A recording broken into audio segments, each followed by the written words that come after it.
500. G'day, this is Expand the Phantom podcast.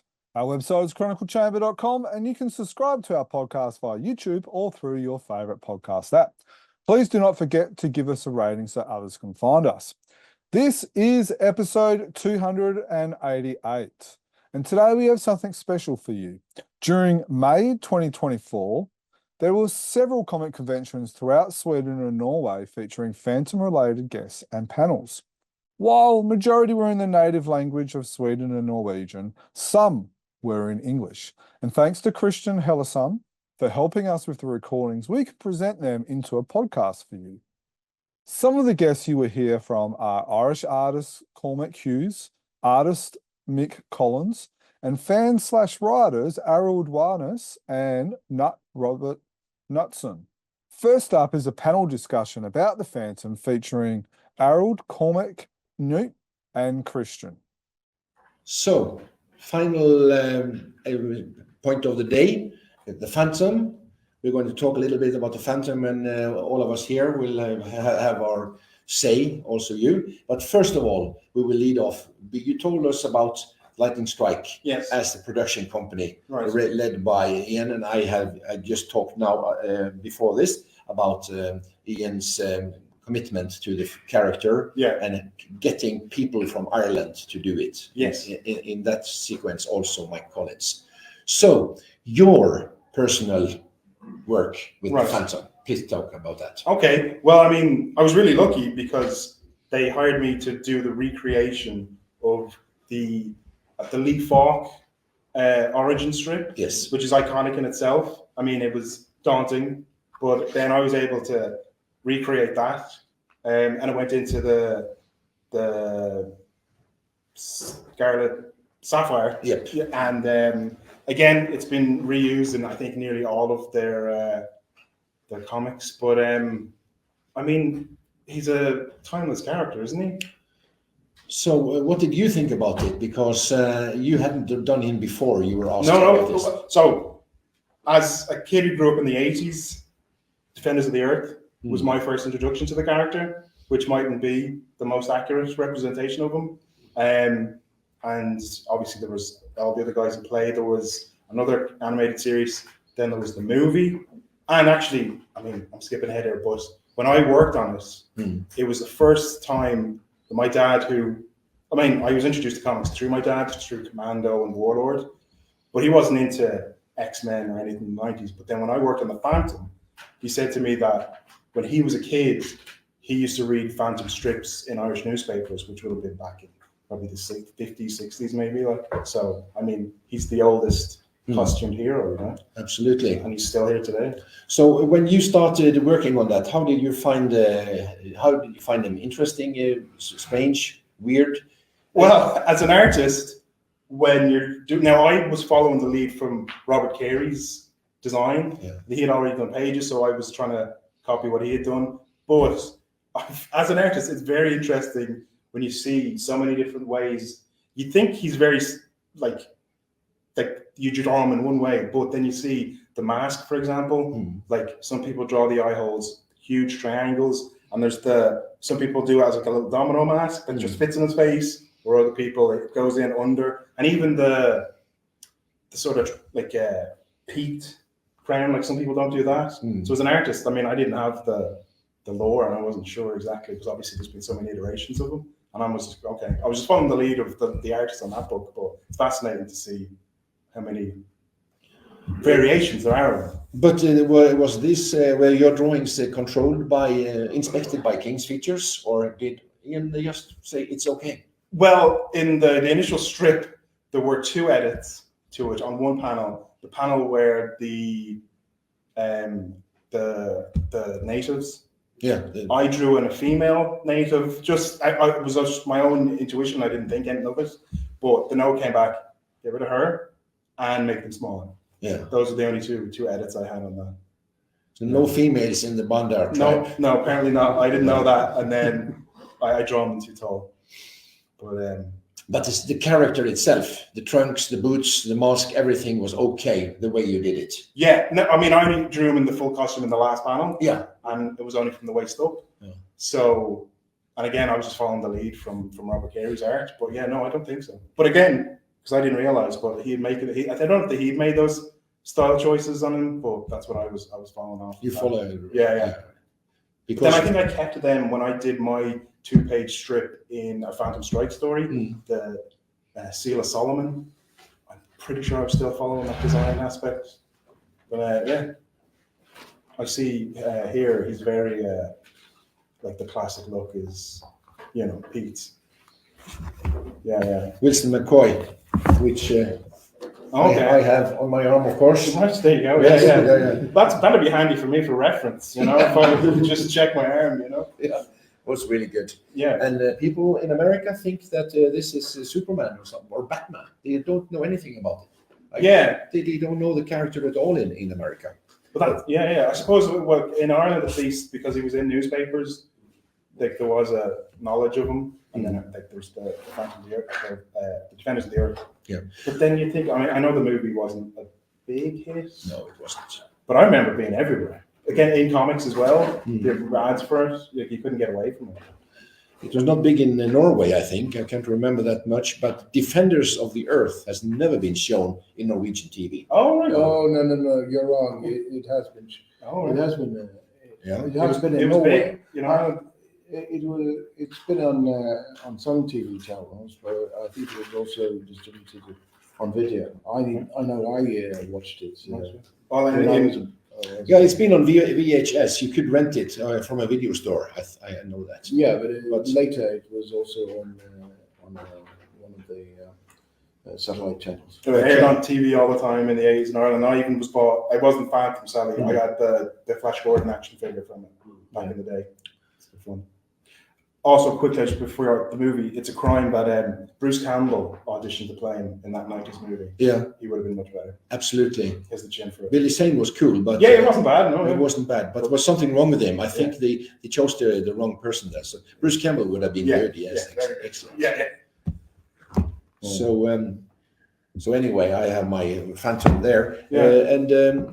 Are you thinking of drawing more Phantom? Oh, I'd love to. Yes. I'd jump at the chance. But you need a script. Yeah. We'll have to send you one then. Yeah, and it seems for some reason I sort of default, I tend to draw them in World War II for some reason. I don't know why that is, but that seems to be the era I like. Absolutely, yes. Yeah.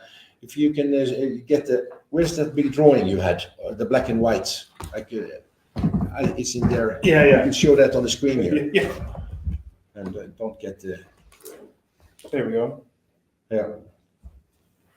So this is... Well, that's the Seal of Solomon. That was featured in one of the Phantom Strikes. Yeah. It's a really good drawing. Yeah. We decided on a splash page, on a 2-page script. Yeah. And this is the whole story. Yeah, that's it. Yeah, the whole thing. We had to pretty much do all the storytelling on one page, which is, I think... And this is your original. That's it. Yeah, that's the... For his origin. Yes, his origin. Yeah. And that's the last where we see him in full page. Yeah. Very good. Mm-hmm. It's a lot of fun. Yeah. Absolutely. And then we can sort of have a final discussion here. I'll start here with you, Kristian. You are a big Phantom fan, so you're the wrong person to ask. But is there still room for the Phantom as a character? The Phantom can evolve. Please remember that there are 21 generations of Phantoms. There are versions of them, for instance, the female Phantom. There are the precursors to the first Phantom. And of course, there are the upcoming Phantoms. So basically, what they should do now is to make the current Phantom a senior citizen and let one of his children become the new Phantoms, and use that as a basic start for the comic strip, because then it could be modern, then it could be something that reflects today's society in another way, and also using the time to have a new Phantom, whether it's Kit or Heloise, to show the world their struggles in becoming the new Phantom would be a great starting point for the character. But is that possible? Will King's features do such a radical rejuvenation? I am not sure they want to do it, but I think that's the best and most clever way of doing it right now. And the current Phantom can, if you just make him a senior citizen, you can make him also have his new stories coming up where he reflects on what he has been through, but not been told in comics so far. But I've heard rumor that they have already drawn the death of the Phantom. The final pages have been drawn. There is a current newspaper strip story where you see the death of the Phantom, but the problem with that story is that you can see his eyes. Yeah. So it could be only a vision. And as long as you can see the eyes, it's not the current or living Phantom you see. Because that's actually the point. Tony DePaul mentioned that this story, it was a way of him telling the last story, but without it being the last story, because he's undoing it as he's making it. And the point of showing the Phantom without the mask was to show he really is dead. This isn't in this sequence, he really is dead. And therefore he doesn't have the mask, because that's no longer the Phantom. No. You're not the Phantom before the previous Phantom dies, and not after you've died. So he's become not the Phantom.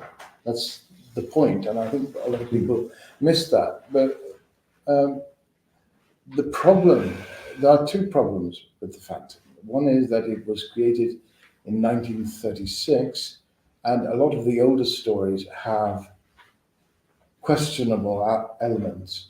And Cy Barry and Lee Falk by the 1960s, I mean, Lee Falk kept improving, and they made a giant leap with civil rights in the 1960s. There are still a lot of things that are wrong with the story, in the sense that it's not coherently told, and they haven't fixed a lot of the back problems, like all the wives and all the children and all of that. And Team Phantom, and that's details, I think. No, it's not details, because it is the problem. The problem is that a lot of the backstory is outdated, and that's, I think, why Kristian is talking about getting a new Phantom, because you can sort of start anew from a new perspective, and you don't have to carry a lot of the old things. And it's not about throwing out all the old things, but it's about retelling some of the old stories in a new way that shows everything that was erased before. It's a thing we see in British historical dramas. Sometimes they go a bit far, but in older historical dramas, Indian people and black people who were in Britain centuries ago were erased, completely erased from any presence in movies and television. And now they're gradually coming in, but they're still not telling the full stories of that.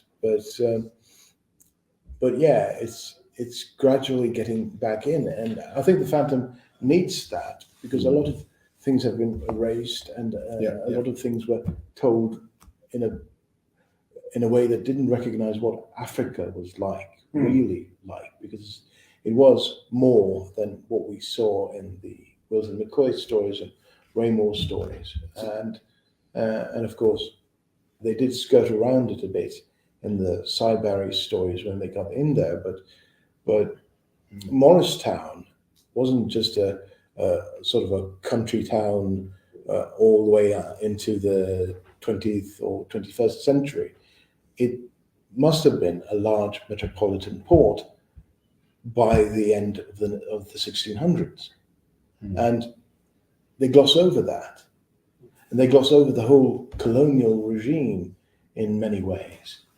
We have had some stories of the colonial regime, but no real reckoning with what it meant for everyone. So the Phantom hasn't told the entire story, and that is an opportunity for us to revisit and expand the Phantom into a modern day. But if we keep ignoring all of the things that were erased from a realistic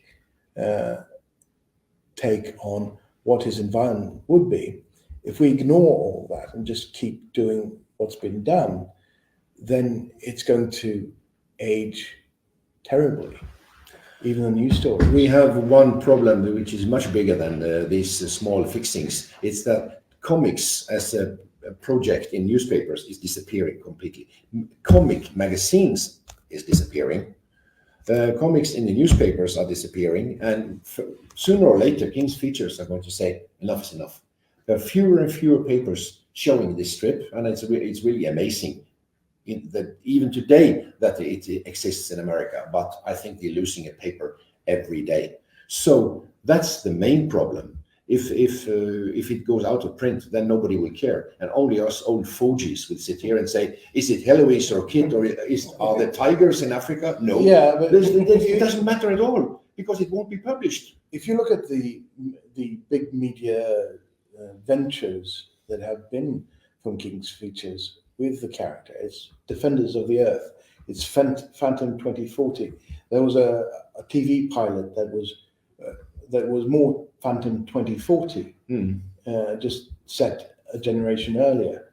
It was basically Phantom 2040 as a live action story, and all of that was about not being satisfied. They can't make TV shows and movies that are about the character as it once was. They have to re-envision the character, and Tony DePaul has done a lot of heavy lifting in the newspaper strip to alter the character as much as he possibly can towards that, but it's not always the focus of Team Fantomen, because they're about action stories, not about world building. And you need stories that have action and that revisit and revise the world and show more complexity in it. And reintroduce modern things while telling old-fashioned action stories. Like the untold tales of the Phantom. Yeah, but still, if the papers drop the strip, it will die. Well, the strip will die, but the property, all IP, has value if you can show them that there is value in it. Yeah. But don't forget that there are Phantom comics being published in Australia, in Sweden, in Germany, in France, in Italy, and I also believe that there are some being published in Brazil. And in India also. So in India as well, Yeah. but they're not great profits, but they make profit for the publisher, so they still go on publishing it. So if the Phantom dies as a newspaper strip, it will still go on as a comic book Property. And another thing about King Features Syndicate is that they're using this webpage called Comics Kingdom, and there are several comics published there that are not being published in newspapers at all. Some of them are actually for the internet only. So basically that also turns into money for them, but it could also be something they do to have merchandise.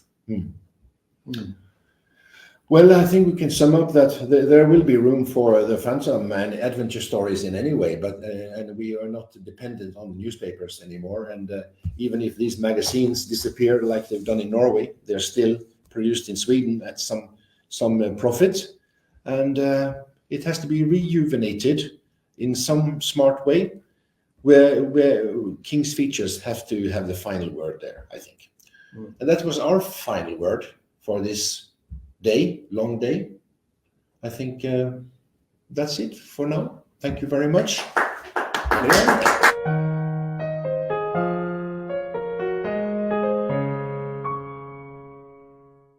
Lastly, we have Mike Collins as he talks about the Phantom. He talks about his history with the character, who he would like to see drawing the Phantom, his favourite stories, and comparing the Phantom to other comic heroes, and how to write stories from an African's perspective in modern times. Hello, I'm Mike Collins, and this is My piece about the Phantome. Growing up in the Midlands in England, my experience of the Phantom is as a black and white newspaper strip. I don't think I ever saw the American comics. Charlton Comics didn't make it very much into the UK at that time. But I love the lovely, clean and elegant artwork that the strip had at the time. I think it was a Falcon Barry period where every frame was rendered in a gorgeous light, and as far as I knew, the Phantom wore a grey costume, so that in my head is how the Phantom is. Do I have any art favourites? I think, having now read lots of Phantom comics in the meantime, I think I've actually sort of come to love the Jim Aparo and Don Newton art the most. They're two artists that I love working on Batman in the 70s, which is when I started reading comics properly. And sort of going back and seeing their earlier work, you can see the nature of their Batman work evolving in those early strips. It's wonderful, unfussy but dynamic artwork. And Aparo's always been my Batman artist, and I think he's also my Phantom artist as well. I think there's been some lovely stuff that he's done, and so that's kind of what I was looking at and drawing on when I drew the Phantom first for Moonstone and then for the strip that has now been reprinted. I've been asked what possibilities does a character have compared to generic superheroes. I think he falls into the same category as Batman. He's a character who is physically strong. He's not in any way supernatural. He's not in any way superheroic. He's not an alien. He's a man that has trained himself to be the best he can be in a situation where the best is needed all the time. He's very aware of his historical significance, which makes him fairly unique in terms of superheroes. I think the fact that we have the history of the Phantom, I think the fact that we have many, many Phantoms going back for centuries, makes him a vehicle for telling all kinds of stories. We can have Wild West stories, we can have pirate stories, we can have high-tech stories set today. The Phantom encompasses all this in a way that a Superman or even a Batman cannot. It's unique in that regard. I've been asked for my favourite artist that I'd love to see draw the Phantom, and I think it would probably be Chris Sprouse. Sprouse does elegant, clean line artwork, but he did a run on Marvel's Black Panther, which was absolutely gorgeous. He captured that whole sort of jungle action feel, but also had that sort of wonderful dynamic figure work going on there, and a clean spare line that would completely suit the Phantom. It'd be a joy to see that. And also, talking about Marvel's Black Panther, I think Brian Stelfreeze as well would just do an astonishing job. I would love to see that. Other than that, let's think. Chris Weston, British artist, who does incredibly detailed and lush artwork. He would do quite an amazing Phantom. It would take forever to come out because Chris takes a very long time in his artwork, but it would be beautiful. Oh, is it possible to create modern jungle action stories? I think actually the success of Marvel's Black Panther comic shows that that's entirely possible. There's a whole world that's exotic and strange and different to the European experience, and the Phantom can actually get well behind that. And I think it would be really interesting to see stories that sort of address Africa as it is today, rather than our mythological version of mud huts and jungle vines. There's a lot more going on there, and I'd be intrigued to see us going in that direction. Thank you for watching or listening to these panels from around the world. I hope you enjoyed them. If you ever attend any other conventions and there are Phantom-themed panels or guests, please get in touch with us. We would love to be able to report and record history in the making. For those interested in the other panels, they will be placed on our Phantom Preservation Project. But if you would like to see them also featured on our YouTube channel, please let us know. Thank you for listening or watching us. Our website is chroniclechamber.com and our email is chroniclechamber@gmail.com. We would love to hear your thoughts, feedback, and opinions on our social media platforms or over at the YouTube channel. You can subscribe to us via YouTube or through your favourite podcast apps, including iTunes or Spotify. Thank you. Please get in contact with us. And as always, happy phantom. 500 years ago, he washed ashore the sole survivor of a shipwreck. And upon the skull of the man who killed his dad, he said, "I'm mad, I must eradicate piracy, injustice and cruelty, and all my sons will follow me, so evildoers will believe that this man cannot die." The Phantom! The ghost who walks. The Phantom! Enemies beware, the Phantom's always there, but you won't mind the Phantom. He finds you